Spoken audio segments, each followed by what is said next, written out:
అయితే నా కూతుర్ని ప్రేమించిన మనిషివి, పెళ్లి చేసుకోవాలనుకున్న మనిషివి నువ్వన్న మాట.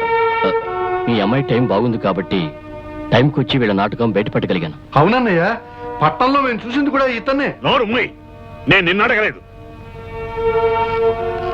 ఏం కళ్యాణి, ఇతన్నే నన్ను ప్రేమించింది?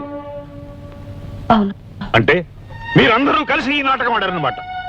ఎరా ఆనంద్, అనాథమైన నిన్ను ఆత్మీయుడిగా చేరదీసి పెంచినందుకు. అది కాదు బాబాయ్ గారు, ఎన్నో ఆశలు పెట్టుకుని ఇక్కడికి వచ్చిన మిమ్మల్ని బాధ పెట్టడం ఇష్టం లేక. నేను అడిగేది నువ్వు చేసింది మంచి పనేనా అని. కాదు, తప్పేననుకోండి. తప్పేమిట్రా, నువ్వు చేసింది చాలా మంచి పని, అందుకు నిన్ను అభినందిస్తున్నాను. మీరు ఈ నాటకం ఆడకపోతే నాకింత మంచి అల్లుడు దొరికేవాడు కాదు. ప్రేమ కంటే కేవలం డబ్బుకే విలువనిచ్చి ఇలాంటి వెధవనిచ్చి నా బంగారు తల్లి తప్పించుకోగలిగేది కాదు. Don't talk, leave this place.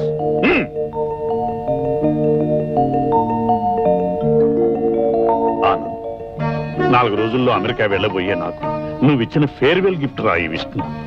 I'm grateful to you my dear Vishnu. ఇక నిన్ను నా బిడ్డని ఎవరూ విడదీయలేరు.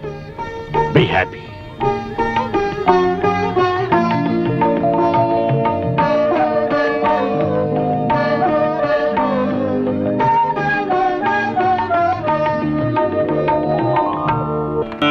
భగవంతుడా, నా జీవితంలోకి నాటకం ఆడడానికి అడుగుపెట్టిన ఆ విష్ణు మనసును అర్థం చేసుకున్నాను.